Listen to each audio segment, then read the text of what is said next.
Good afternoon to Puan Jody. Thank you for coming. It is great to have you here in today's interview. My name is Roshan. Today we are gathered here to do an interview that is entitled as the Jaafarian Iron Master Chef. As we know, Puan Jody is an expert in cooking besides being a great teacher. This is a mini webinar or a short interview where we will be asking questions to Puan Jody about her cooking passion and to ask some cooking tips from her. The objectives of this webinar are to encourage students to interact confidently as well as improve their speaking skills. So without further delays, let's get into our interview session. Today, my friends and I will be asking questions to Puan Jody. First, I will ask a few questions and followed by the others. Before I ask the questions, I would like my friends to introduce themselves. Hello, my name is Khadijah. Hi Khadijah. Hello, my name is Intan. Hi Intan. Hello, my name is Najibah. Najibah. Hi Najibah. Hello, my name is Lim Xiao Tong. Hi Xiao Tong.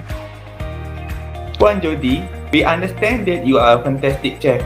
You cook a variety of dishes. Why are you so passionate or inspired about cooking so much? How did this interest start? Okay, first of all, thank you to Roshan and the entire team for coming up with something like this on a Saturday afternoon. So congratulations. Okay, secondly, I think I won't yet call myself as a chef. Okay, I love cooking. Maybe I can cook some dishes, but maybe not an iron chef yet. Baby chef in the making lah. Okay, all right. Because when you say iron chef, they're the great ones up there. Okay. Basically, what I feel about cooking is a very important skill, immaterial of gender. So be a man, be a lady, be a girl, be a boy, I think all of us should learn cooking at one point or other. Okay, so Roshan, a reminder for you, knock knock, learn cooking, all right? Teacher, is there Yes. a chef that you admire the most? Who is the chef and why you admire the chef the most? Okay, actually, to answer the question you asked just now, why am I passionate? I didn't answer the question actually. Basically, I just want to provide a very healthy and home cooked food for my family, because that's how I grew up. When I was growing up, I remember my mother had all the four meals on the table. We hardly ate out. We did not eat processed food, and everything was prepared at home. So I guess that foundation was in me when I got married and I had a family of my own. Despite the fact that I'm working, I made sure that at least 3 out of 4 meals will be on the table. Okay, I think that's basically the reason why I am, how do you say, in a nice word, I like the word passionate about cooking. Okay, Roshan? Okay, about the chefs whom I admire. Okay, there are so many chefs out there because I love watching cooking shows like MasterChef Australia and MasterChef America and whatnot. Even the local programs. We have Gordon Ramsay. We have who else? We have Giada. We have so many. Bobby Flay. Locally, we have Chef Juan, Chef Florence. Okay, I love watching all this. But at the end of the day, you have to remember that these chefs are those who went to the culinary school. Culinary school meaning cooking school. They learn everything formally there, the techniques and ingredients and dishes, whatnot. So the ones whom I admire, I've not reached that level for me to follow the way they cook. So whom I admire would be those who can actually cook without a recipe, without having the phone next to them, without the Google video. You know what I mean? I'm sure all of us have that experience, right? Step by step. Those who can do without that, I feel that at our level, they are the real true chefs. So, be creative. That's what you need to do. Be creative and don't be afraid of cooking. I think many of us don't jump into cooking because we are so afraid that it might go wrong, right or not? Okay, I guess I understand that. Just like how we adults, We are so scared of gadgets and laptops and computers compared to you guys. Why? Because we are so scared something will go wrong, but you people are so comfortable with it. Okay, so I hope all of you become comfortable with cooking with just one in mind. Okay, you want to prepare good food for your family. That's all. Okay, Rashid? Okay, I think that's all for that question, I guess. Well, Yes. Jyoti, Yes, Khadija. as we all know, you are a very busy teacher. Besides being a MUET teacher, you are also the SU peperiksaan. How do you balance working and cooking on your daily basis? That is an extremely good question, especially for all the ladies here who will be working in future. Do not use your job or your career as a reason not to cook actually. Okay, to answer the question, first of all, I think what is the most important element here would be planning. A lot of planning, a lot of organizing, a lot of scheduling. Okay, you need to schedule your timing, and just like studying, you have to pre-plan what to study and what homework to do. Cooking is the same thing as well, especially for working women. Okay, especially for working women. So you need to plan what to buy, what groceries you have, what vegetables you need to do. If you buy non-veg, you have to prepare them, you have to put them in the freezer, and then comes the cooking, chopping, cutting, and not forgetting the cleaning. It's a lot of hard work. I think when we go to the restaurant and we order a dish, within 5 minutes it comes to the table. It makes it look so easy, but the preparation behind the screen we don't know. You will only realize that when you are actually into cooking itself. So I really respect all those who actually prepare dishes, and think that's why we all grew up saying our thank you prayers before we eat, right or not? Okay, to respect the person who has given us that food. So don't complain about food, I guess, in future. Okay, so what's important here is juggling the time and not giving yourselves excuses, because in the future you guys are going to be in the corporate world, in the business world. So adjusting your time, juggling your time, make it simple. We are not talking about 5-star meals and all that. Something simple, something healthy, something edible. That's it. Don't become so ambitious. Maybe you can prepare something dish the bamboo, okay, something great. All right, okay. Hey, Khadija, happy with that answer? So, I must say that we as students should put more effort in our time management skills. Yes, I think every stage of your life, that time management skill is very important, especially now as a student. I think as you grow into an adult, it will come in naturally. But as a student now, as I said, for me, if it's cooking, for you, it's studying. For me, if it's schoolwork, for you, it's homework. So every stage, time organization is the most important thing. So don't give yourself that middle name of no time, very busy. Don't get into that habit. I feel like it's a very bad habit. It eats us up. Okay? Teacher, how can we encourage students nowadays to cook? Is there any idea to encourage the students to cook? Okay, I feel that you guys are very lucky because you have the YouTube in front of you. So you have no problems about what to cook, how to cook. Let me share with you an experience. Okay, when I was 28 and I got married, I did not know how to cook at all. I'm not embarrassed to tell you this. I'm sure many of these girls here can cook better than me when I was at my age. When I was 28, I could only make a glass of coffee. Can you imagine that? I didn't know how to cook rice either. Why? Because my parents emphasized on studies. So we spent most of our time just studying and, taking part in school activities. We hardly went into the kitchen. So then we went to the university, came out, we got married. Cannot cook. How? Call, ask around. That was how I actually picked up. I asked anybody around me, be it students, be it my colleagues, be it my neighbors, kept asking and asking and asking, and I slowly picked it up. So it's never too late to learn anything, and never give up easily. It's so surprising how kitchen skills can go into life skills actually. Okay, Rashid? Okay, next question is, Yes, Khadija. what kind of meal do you usually prepare for your family, and how do you make sure that it is a balance? Okay, good. Meals, like for now, I have 4 meals at home. Breakfast, lunch, a simple snack for tea, and dinner as well. How I make it balance is I always make sure that there are, as far as possible, 95, I'm not saying 100%, 95%, I make sure that there is no processed food. You guys know what processed food is, right? Things that you buy off the shelf. I make sure that there is no processed food. That itself is a big criteria if you want to cook for your family.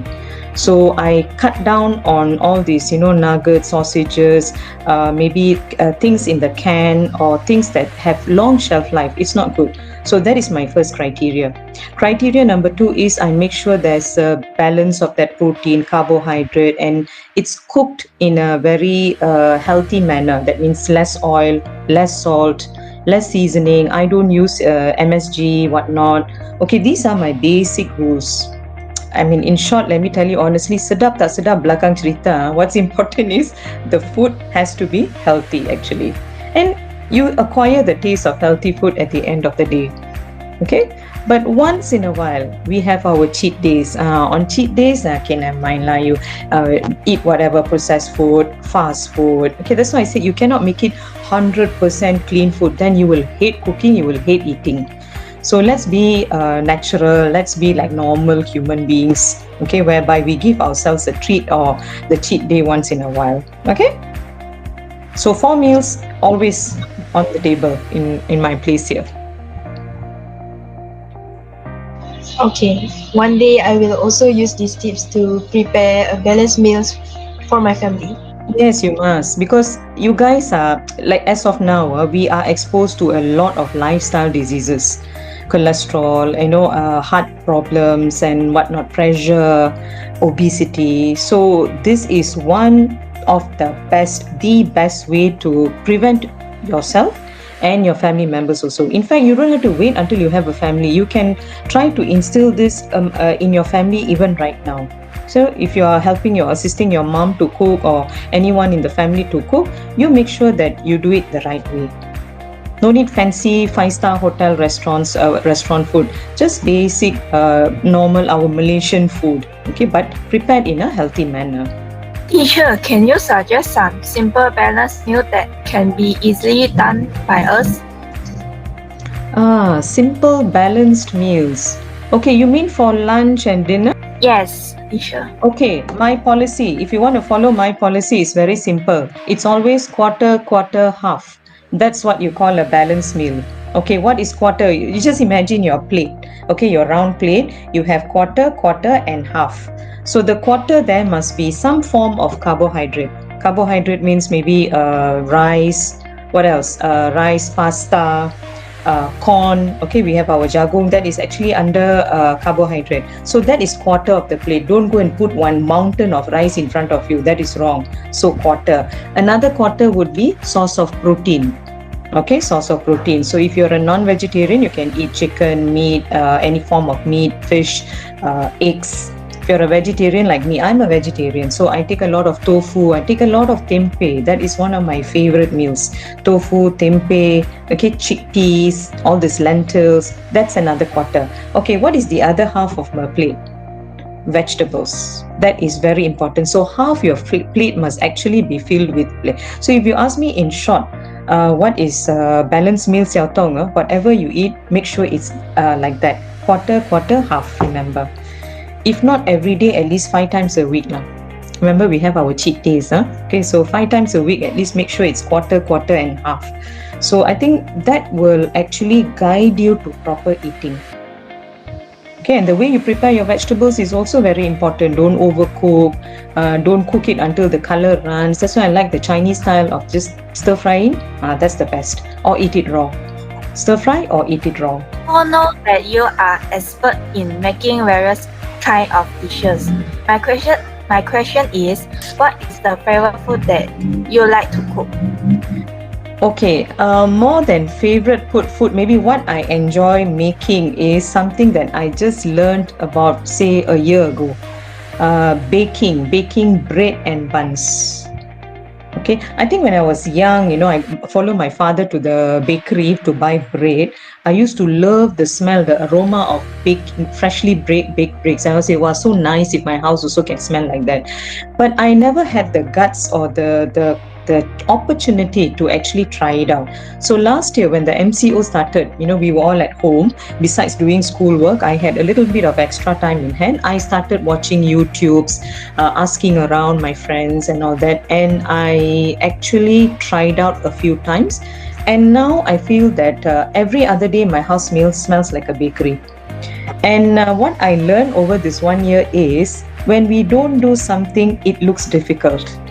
When you watch someone else making buns, like sausage bun, coconut bun, you go like, wow, so nice, but so difficult. But when you try it, you realize that, hey, it's not so difficult. Okay, you make it 5 times, 2 times, 3 times, tak jadi, doesn't matter, never mind. That's what I always tell my children. You want to try anything, try. If it doesn't work out, it's okay. Okay, the next time you know what to do and what not to do. So I think baking breads and buns are like my favorite. I really look forward to do that because of the smell after baking. My second question is, do you like to make these desserts? If yes, what is your favorite dessert? Okay, unfortunately, I don't have a sweet tooth and I don't really make so much of dessert because I don't want my family to acquire a sweet tooth. Otherwise, they'll go for all the sweet things. Now we have to be very wary about diabetes and all this blood pressure and whatnot. So I kind of like stay away from sweet things. I don't really make. I prefer savory. That means like this breads and buns, or maybe even if I make muffins and cakes, it's always kurang manis. Okay, so try to cut down on sugar when you are making any desserts. So frankly, when I go somewhere, I do not take any desserts. I don't take any sweet desserts unless it's fruit based. Okay, so I can't really answer that question, Xiao Tong. Okay, I'm not a dessert kaki like you all. It's okay, teacher. But I have tried making ice cream once. Okay, maybe I'm proud of that. Okay, it's a North Indian kind of ice cream. It's called kulfi. Okay, it's like on a stick like that, like a lolly, ice lolly. Okay, that made of milk. Okay, so no, it's not so sweet. That one I've tried, but besides that, desserts not so, Xiaotong. Hopefully one day I can taste the ice cream. Okay. Wait lah, let me become an expert in that first, okay? Teacher, you don't have the sweet tooth. What do you prepare for the special occasion like birthday parties? I think if you come for a birthday party in my house, the only thing that'll be sweet would be the birthday cake, I think. The rest will be non-sweet items. Because I grew up like that, Natasha. Sometimes your habits when you grow up. I think as a teenager, I stopped taking sugar. I don't take sugar in my coffee, in my tea, or in my drinks, and I avoid sugar, unnecessary sugar. So I think you guys also must try to do that. Okay, you have to try to do that. That's one of the best ways actually to maintain your health and your weight as well. And I noticed that because I abstain from sugar, my children also abstain from sugar. So in future, you want your children to abstain from sugar. Don't train them to take all these carbonated drinks, Coca-Cola, Pepsi-Cola and all that. Don't train them to drink that, because at the end of the day, the consequences are not good. Sure. Yes. Asia has a variety of spices. My question is, in your opinion, what are the most common spices that are used in Asian dishes? Okay, I think in my house, if you open my rack in my kitchen, you will see a lot of bottles of spices. I think Malay cooking and Indian cookings are quite similar. We have the cinnamon stick, we have the bay leaves, we have star anise, we have pepper, and then we have a lot of other stuffs, curry powder, turmeric powder. Besides, if we don't have all these, okay, actually at the end of the day, why do you think our great-grandfather started using all these spices? Because it has a lot of medicinal value. It helps our body in some way or other. Like cinnamon stick, okay, people with diabetes, they take that in the coffee, in their drink and all that. So when we put it into our food, there is a purpose there, okay? So actually our nenek moyang are very intelligent. They didn't learn science, but they know what to put in the food. So always keep the what do you call that, cardamom seeds, all this, put it into the food. I mean, you might not like it, but it serves a purpose there, medicinal value. It balances up something or other. Like I just learned recently last year, you know, the bay leaf, they call it the down biryani, I think. Why is that used in meat dishes? Like when you cook chicken or when you cook biryani, they put inside that dish. So it cuts down the fat content of the dish. Cuts down the fat content. So when you eat all that, there is less fat in your body. I didn't know that until I read up on recipe. So that was an interesting finding for me as well. So spices, I really love my spices, because if you talk about Western cooking, I think they depend only on three things: salt, pepper, butter for their seasoning. They don't have much things, unlike us. So we Malaysians are very, very lucky in that sense, actually. I must admit that spices play an important part in Asian cooking. Yes, they do. So go and learn up the names of all the spices and when to use what. Yes, I also agree. Spices not only play its part to make a dish tastier, but it's also good for our health. Okay, any other questions? Yes, teacher. Yes. Nowadays, teenagers hesitate to cook and prefer fast food. Okay, my question is, what is your advice to the youngsters who has just started to cook? Okay, talking about fast food and teenagers, I also have teenagers at home. Okay, but I don't stop them 100% from not eating. I do let them eat on certain days, maybe once or twice a month or so. Firstly, think about your health. Secondly, think about your money. Okay, for teenagers who just started cooking, these are the two things that you have to keep on one side: health, and the other side, the money that you spend when you buy food from outside. If you know the advantages of eating home cooked food, then you will never run outside to buy food, especially fast food. Because when you talk about coloring, a lot of additional salt, a lot of sugar, a lot of preservatives, all this will settle in your body, and you might not see the consequences now, but you might see it 10 years later. Okay, so cut down on fast food. Do you know that even pizza is considered the top 10 fast food pizza? Because when they prepare the dough, okay, when they prepare the pizza bread, they put in a lot of preservatives inside there. So actually it takes us about 20-30 minutes only to make our own dough. You buy some fresh vegetables and fruits and just put and champa into the oven. Done. Pizza is there already. Okay? So I think you young teenagers must always remember that. Again, the once in a while concept plays again. Cheat days, okay, never mind. Okay, days where you're very tired, you don't want to enter the kitchen, or you want to give yourself a treat, or you just want to rest, and on that day, okay, then never mind. But don't make it a habit. Teacher, Yeah. can you share a fast food recipe dish that teenagers can try? Okay, fast food teenagers. I can think of one thing now. Burger. Do you all eat burgers? Yes, teacher. Okay, I tell you honestly, I'm a vegetarian.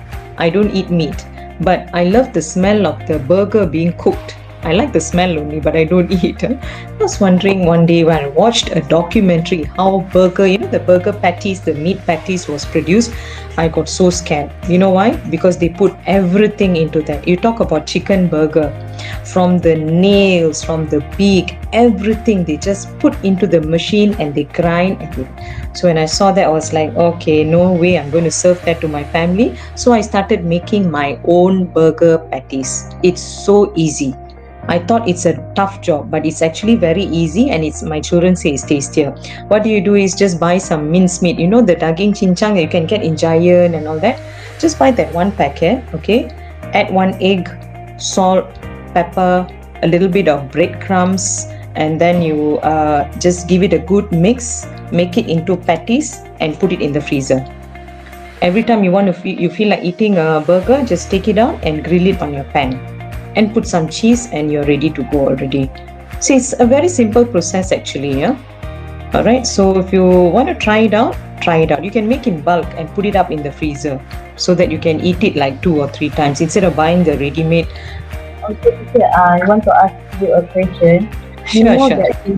We know that you have been cooking for a long time. My question is, have you ever had a bad experience in cooking? Can you tell the story? Definitely. Not one, not two. Many episodes.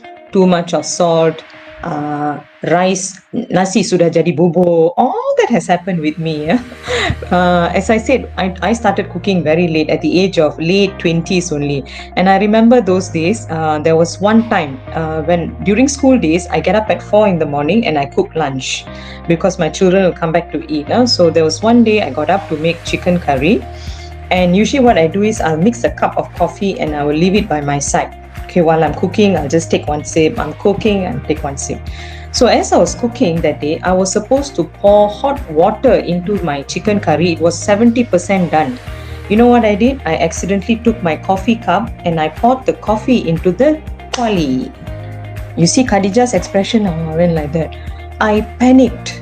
I saw the time, it was already 4:45. By 5, I have to clean my kitchen already. I was thinking, okay, what to do? I just calmed myself down. I told myself, what is in the coffee? Milk powder, a little bit of sugar, and a little bit of coffee. I don't think anything bad will happen to the chicken curry. So I kept quiet. I didn't tell anyone in the house. So I pushed it aside. I cooked it. Okay, and I came. And then when I came back from school, Intan, don't laugh at me, Intan. When I came back from school, my children actually asked me, Ma, your chicken curry tasted different. Then I said, nice or not nice? They said, nice. I said, yes. And you know what I did? I Googled up, and just my luck, they said in many countries, they use coffee to soften the meat when they are cooking meat. See, I terrorist. Accidents can happen even to the greatest chefs in the world. Don't feel bad.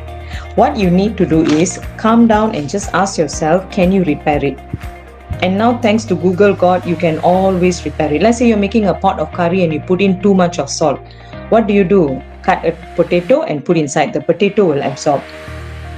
1 month ago, I just learned something. You know, rice, sometimes you overcook the rice. To absorb the water, put a slice of bread on your rice. Leave it there for 10 minutes. After 10 minutes, the bread will absorb all the excess water and your rice is good to go already. Okay, so what's important is you stop, you pause. If you can save that dish, try to save it. Otherwise, do it again. What to do? I also said that other countries use coffee meat for their curry. I didn't know. Mine was your kitchen is like a university. You learn a lot of things. I think the most important tip I would give anyone is be very careful when you are dealing with hot oil. When you're dealing with hot oil, especially when you have a pan with a handle, always push it inside. And if there's a hot oil, you must know what to do with the hot oil at the end of the day. In future, in 10 years time, when you have children in the house, and your kitchen counter is not so high, okay, what to do? Your kid might, pull the thing and all that. And my weakness is when I am cooking, I like to see my spot clean. So I keep wiping the stove and all that. Actually, that's not good to do. You know why?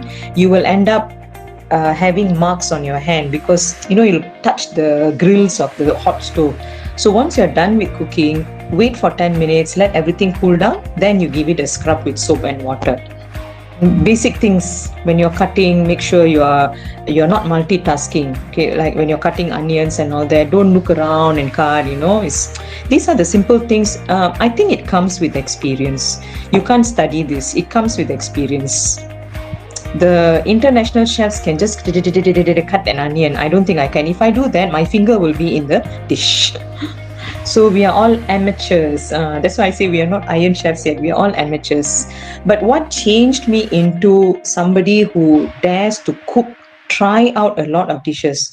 I think in this 1.5 years, I have tried out more than 200 dishes, new dishes. Thanks to the YouTube, thanks to Google. Okay, when I scroll the Facebook, I see a nice recipe, I will try it out. Maybe because of the MCO, thanks to the MCO, I broke out of the normal routine and I'm very keen about trying. So now I'm not afraid to try. So I hope you break the ice faster than me. Don't be afraid to try.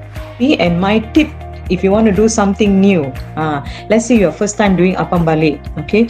Watch a few videos first.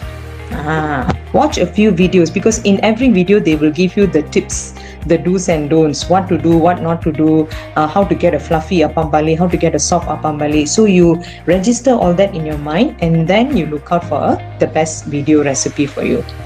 Okay, and then you write it down. Now, have a recipe book, maybe prepared, so you feel very proud. Wow, I did all this.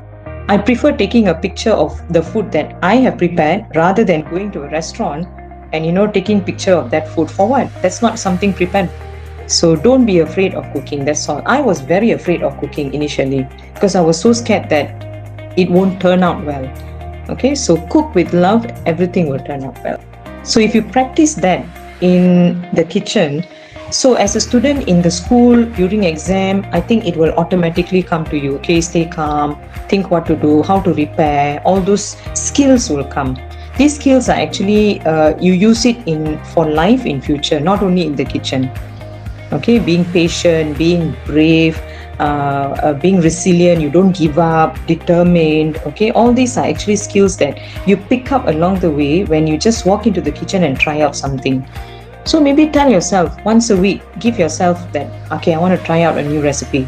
Google for some nice recipes, prepare something for your family. So let that be the beginning. Okay, and it's a good way to release your stress as well when you're stressed up with all your assignments and whatnot.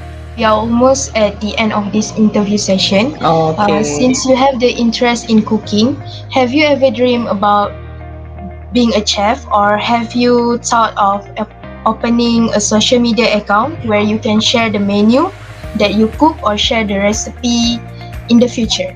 Okay, social media account, frankly speaking, no, a big no. Because now when I cook, I find it's a lot of fun to do it because I do it for my family or for my friends.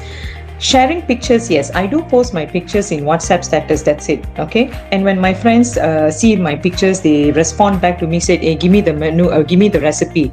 I do share that with them, the recipe. I keep it very low profile, but I feel that if you want to go to the level of social media, you start a blog or you start a YouTube like that, and then you start sharing and cooking demo, it'll become a little bit more stressful, and you have to plan it until you might lose the fun there. So I don't want to venture into that. Maybe after retirement, who knows? But for now, definitely no. Because I also have a lot to learn. I started very much later than you girls when it comes to cooking. So I have a lot to learn. It's just that I have the time and I have the courage to do it now. So when you have the courage to do something, you can actually accomplish a lot. Not only in cooking, in life generally. Okay, so the same thing goes to you girls. You guys are in semester 2 now. Don't let that fear factor hit you every day. Are you STPM? Are you SEPM? No, it's very wrong. Okay, be very positive and just march on bravely. Teacher, what other dishes would you like to try in the future? Okay, the one dish that I've been wanting to try from scratch is lasagna. I've never tried doing that from scratch, meaning, making the sheets on their own, making the sauces on my own. So I just want to learn how to do that. I'm looking into a few recipes, so hopefully it will turn out. Okay, I've tried all sorts of pasta, all sorts of local dishes, all sorts of baking stuffs, cakes and whatnot, but this one I have not tried. Okay, so maybe in the near future. My policy is I don't want my children to forget our traditional food, be it Malaysian cuisine especially. So when it comes to Indian traditional food, our normal, I don't know, you guys are familiar with it, Roshan should be. We have our thosai, idli, vada and all that. I make that on a very frequent basis. Muruku, okay, many people just buy. I don't buy, I make sure I make, because if I don't make, my children will not follow. They will not learn how to do it. So like you said, the word tradition, it has to be carried down. So I do a lot traditional Indian food, and I have come into this pattern. Like the last 2 Hari Raya we spent at home because of MCO. Hari Raya Haji, I make like a complete Malay meal dish. I made satay that day, I made rendang, I made kuah kacang. Oh, it was so nice. Ketupat only I didn't make. I bought the one in the packet and I just boiled it. So, and then for Chinese New Year, I made a whole dish of Chinese dishes. So I try to follow the rhythm. And Malaysians, right? Remember? So So now we will end this interview and hopefully we can meet again in another mini webinar or an interview. Okay, and I would like to say congratulations to the 5 of you all for taking up this challenge and spending time to plan it and talk about it and make it reality. Okay, good job, all of you.